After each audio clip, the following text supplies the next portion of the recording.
Welcome to the Dacus Report, hosted by Pacific Justice Institute founder and president Brad Dacus. For 25 years, PJI has counseled, represented, and defended people whose religious freedoms, parental rights, or sanctity of life have been obstructed or violated, all free of charge. We leave no one behind and level the playing field for Americans as they are subjected to the tyranny of the powerful. Now, here's Brad Dacus. Welcome to Brad Dacus Live. I'm Brad Dacus, president and founder of the Pacific Justice Institute. There's a lot of battles taking place across America, and we at PJI know that all too well. And one of those areas is in public schools. A lot of parents are homeschooling. Praise God. A lot of parents, they're able to afford private schools. Great. But there's still, the majority of our children are still in public schools. And majority of Christian children with Christian families, I'd say, are still in public schools. So what do we do? Are the challenges real? Are there answers to these challenges for parents and others? Well, to help me talk about this topic today, we're blessed to have with us Sonja Shaw, who is actually the head of a school board in Chino Valley Unified School District. She's the president, and she had recently successfully championed landmark parental notification policies in California. She's someone that is not complacent. She's actively engaged. She has a school board that is actively engaged. In fact, I think in some ways a model for school districts in other similar hostile blue states across the country. So I'd like to bring her on the program now. Sonja, thank you for being with us. I so appreciate you being able to spend some time with us today. Yeah, no, thank you, Brad. I'm excited to be here with you. You know, we at Pacific Justice Institute, I'd say we probably, I don't know how many school districts we've sued since I started this organization back in 1997. And by God's grace, have seen, great results. And yet we still have outrageous indoctrination and things taking place. Many parents are beside themselves. They're wondering what to do. Before we get into all that, though, I'd like you to share a little bit first about your background and how you got into politics. What led you to get involved into politics? Yeah, no, that's a good question. I'll try to keep it as short as possible. I grew up in a childhood where my dad came from Jerusalem. He's a Christian. He came from Jerusalem, joined the military, met my mother. Unfortunately, it didn't work out.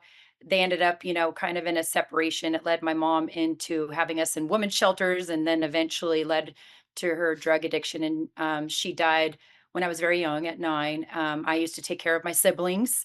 I grew up always wanting to be a mother.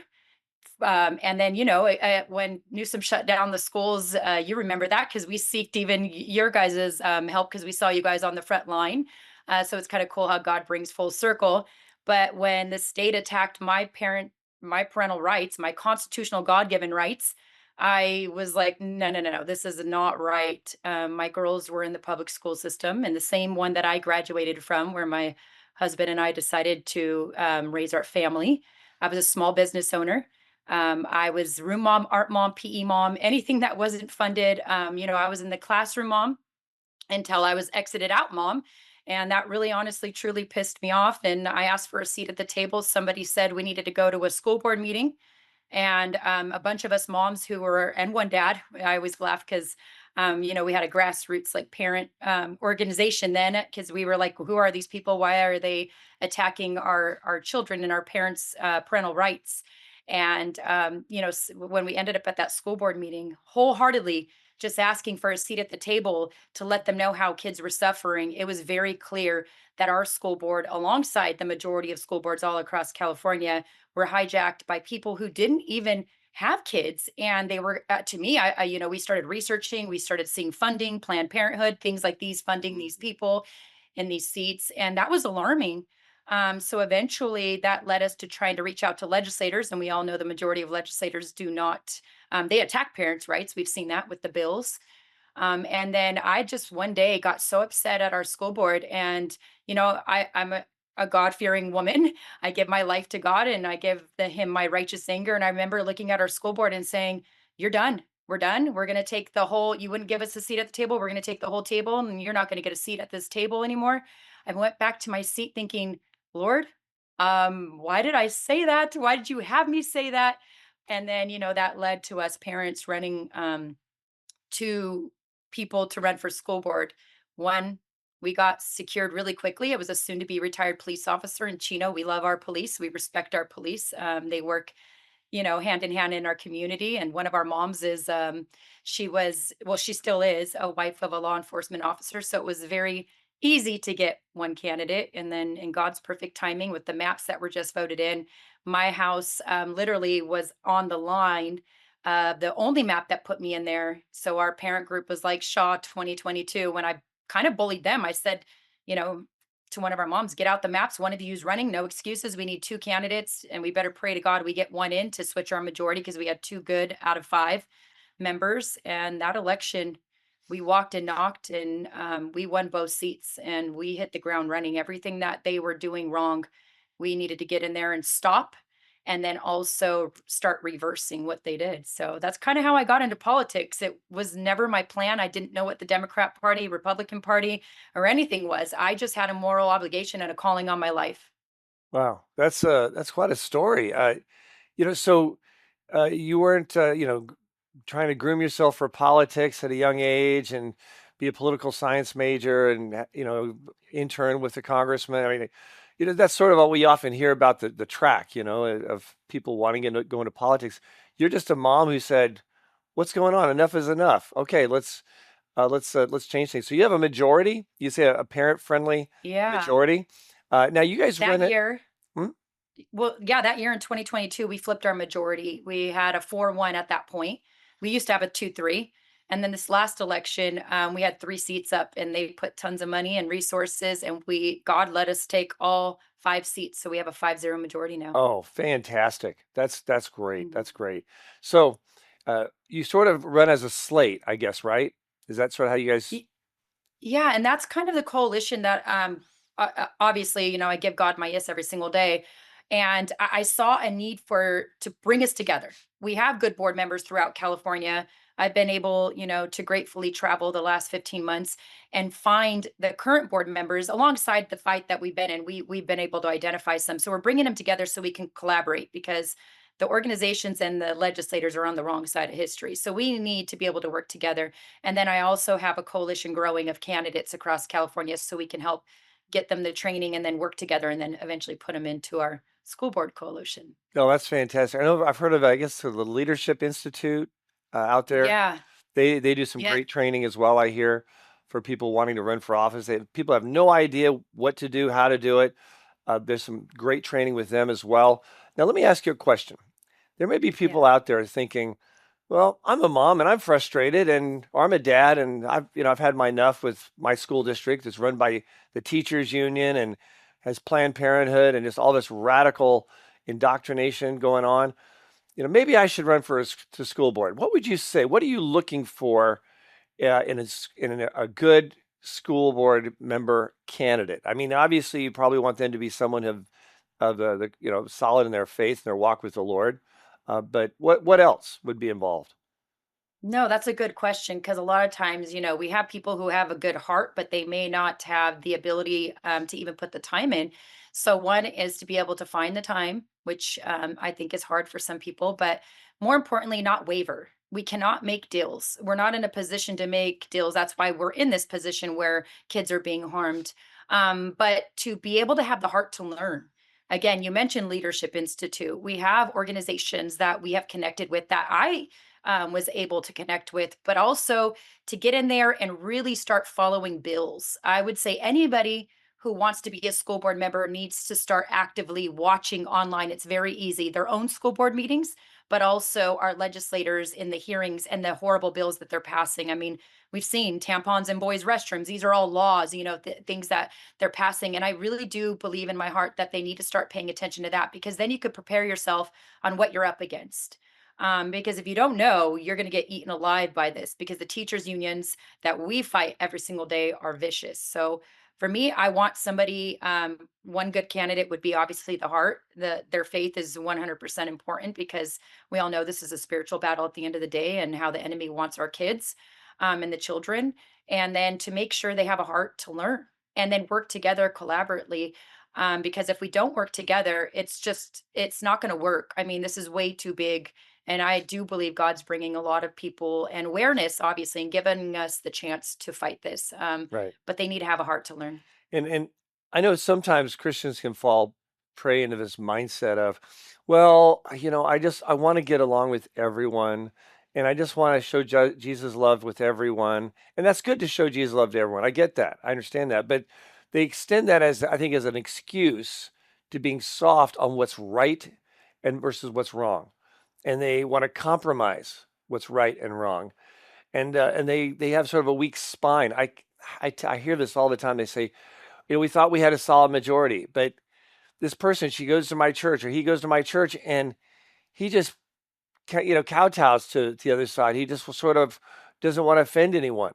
Those aren't the kind of people you need. You need people who have strong conviction, who don't mind being hated, are not insecure, and are not relying on other people liking them, but rather doing what's right, irrespective of the consequences. I think that's like Joe Messino. He's a great friend of mine, and I he's love on the Joe. school board up there in Santa Clarita. Those kind of bold people who do what's right because it's right, not because it's popular, because the audience is going to clap, or because the other school board members are going to like them, right? Yeah, no, I agree with you. And honestly, they hated Jesus first. So if they hate us, I mean, look who we're loved by. I answer to God at the end of the day. I don't answer to man. And if I did this because, I was looking for likes and clicks and people to love me, then I obviously wasn't doing it for the right reason. If you're doing the right thing, you're going to be hated because the world does not like the right thing, right? And the world is controlled by, unfortunately, the enemy. So for me, yeah, I'm 100% with you, Brad. You cannot want to be liked in this position. If you want to be liked, then you're obviously part of the problem, in my opinion, because we've seen obviously them be too soft and try to. I mean, I always hear, yeah, that you need to show the love of Jesus, but the love of Jesus is truth. And when we see kids harmed, you don't go, oh my gosh, please don't hurt these kids. They don't care. They're viciously attacking every part. So to me, I think that's why we've been effective in our school board, because we don't back down. We don't waver. I've never said, "Oh, let's make this deal," if it meant that kids are going to be harmed. The Right. truth is protection. Right. Yeah, exactly. And of course we want to not be spiteful and screaming and yelling, and I mean, Mhm. there's a degree of civility that we need to maintain in public office, but at the same time, we do not compromise truth. We don't become pleasers of people. I know sometimes Christians can also have this pride they can get on. I've seen this with Christian professors, universities, and others who say, "Well, I want to rise above this conflict, and then and I think I can rise above this, and I can help bring things together, and um, it's sort of like a Senator McCain sort of. I'm going to talk about that when we return after this. At PJI, we exist to serve everyone in need of counsel, representation, and defense of their religious liberties, parental rights, and the sanctity of life. We don't take cases based on how high profile they are. We are workhorses, not show horses.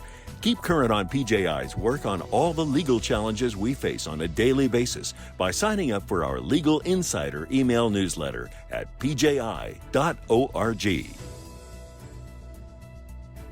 Now, back to the Dacus Report. Welcome back. And folks, we at Pacific Justice Institute presently have 147 cases in active litigation. We have 37 offices coast to coast. It's really an attitude of pride, actually. It's like, it's like you sort of want to, be above everyone, and trying to, be a bridge builder, if you will. But at the same time, you end up compromising and and sacrificing your values, all to somehow be this person above it all. So whenever I see that someone, a politician, trying to rise above it all, and I'm not partisan. I'm both. That's a warning sign that they're being a pleaser of men, and or they're allowing their own pride and their own self abasement, if you will, or adoration to rule the day, and that can be very dangerous as well. So, we, The system. Talk about, what are you taught today? What are you learning? Let me see your slides. I mean, commit to maybe even 10 minutes a day. You will learn so much from your child on who their teachers are, who's spending the most time with your kid. I mean, we're talking 6 to 8, and now even with extended care that's being required in districts now and funded, you're talking about 10 hours a day with your kids away from you. I'm pretty sure we can have 10-minute conversation a day to learn what our kids are, being taught. And with that, that'll obviously activate you to be more aware of what's going on. But also, if you're in communication with your teacher, what do you think those teachers are going to be more, I would say, activist again, not the good teachers, afraid to do? Push that into the classroom because they know you're involved. And if they are an elementary student, volunteer once a week. Maybe if that's all you can give, get in the classroom, ask. But remember, our kids have laptops ever since COVID. A lot of these things are on slides. Take a look. Hmm. Your kids bring those home usually. There's a lot of money put into technology that require us to have certain technology things, whether we like it or not. I just need parents to understand, stop trusting the system.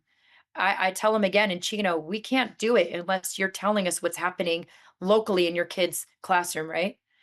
We can't put out the fires if we don't know, because we Yeah. can have the best policies in the state. We can have the best blueprint in the state. But if we're not afforded that opportunity to address these issues, then it means nothing at the end of the day, right? Right. I know we at Pacific Justice Institute dealt with this issue of retribution against the children. Some parents were at a school board meeting objecting to some outrageous things happening. And they were escorted out the meeting. There were no threats. They didn't make any threats, but they were still removed from the meeting. And then there was retribution brought against their children. One of them was a valedictorian. She was suddenly told, "Oh, you're not valedictorian anymore." Found out the superintendent personally went in and changed her grades in two of her classes, so she would be valedictorian. Their third grade brother also got his grades lowered as well. Third grade brother. I mean, this was Wow. unbelievable. We went and sued that school district. It was north of Waco, Texas. Good. And we got, believe it or not, a $7.5 million judgment. And most of it was not against the school district.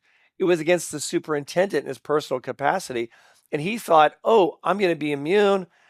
I have nothing to worry about. I'm just going to do what I think is right, and whatever I want is going to benefit me, make me look good.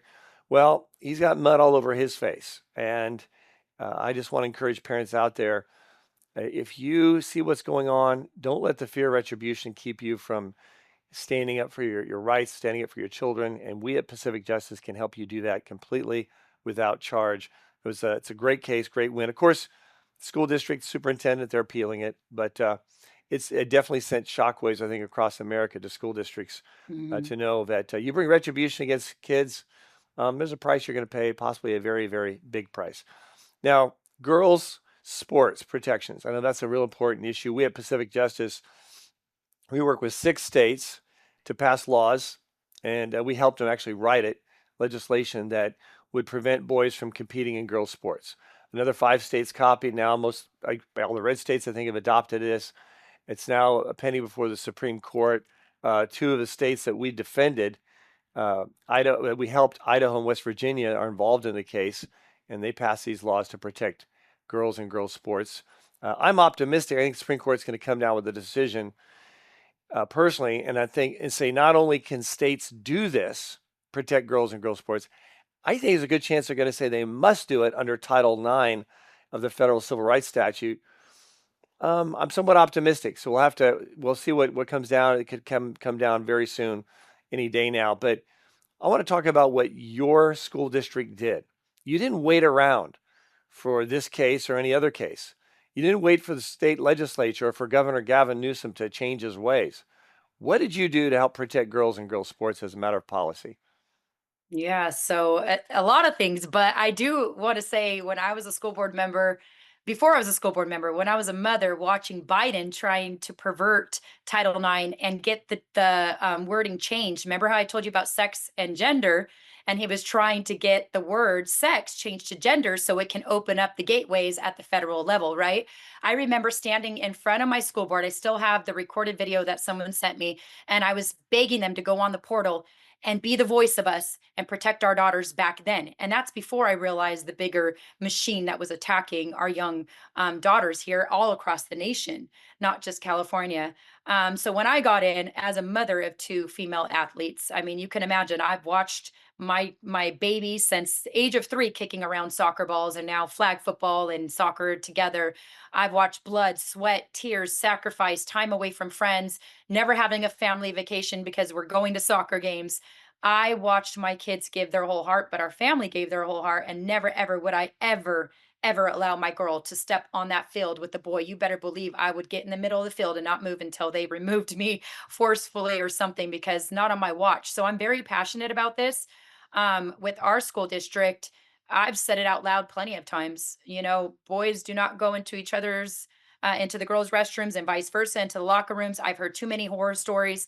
We don't let that happen. And we've told our coaches, you have two choices. Well, we've had, our superintendent give the directive. Well, number one, you protect our daughters because you know it's the right thing to do. And if they were ever to face a boy in a compact sport, like an impact sport, you can take them out and blame the school board, or you could take them out because you know it's the right thing, and we would protect you and not retaliate against have it retaliation against you. So it's been very great to see our coaches on the right side of history doing the right thing. But again, we don't let that happen in our district because it is protecting our daughters. I've heard stories of these young ladies changing in their cars, being sexually harassed. Obviously, it's sexual assault to even have a male watching them undress in their locker rooms. Yes. And then you go to taking their opportunities. You have to call it what it is. I've been at CIF meetings, I've been begging them to please do the right thing. But also, I do think that we need to start being smarter about our fights, because I will tell you, unfortunately, most people don't know that they should be submitting a Title IX violation every time it happens to not only the district that let it happen, that have boys playing in, the girls' sports. Like San Diego right now has 2 boys that were playing on the girls' flag football team and one that was on the track. You better believe that the district San Diego got my complaint for Title IX on behalf of these girls, because it does not have to be the girl or the parent of the girl that it happens to, but also that I've submitted one to the OCR, the Office of Civil Rights, and I also make sure there's one submitted to CIF, because they're all in violation, and we need the Office of Civil Rights to have a paper trail on what's happening. We Mm. can, make it big in the news and show, but if we don't take the appropriate action, which Brad, what I'm talking about, it's very hard to hold these people accountable, because what they will say is, oh, no one ever said their rights were violated, right? No.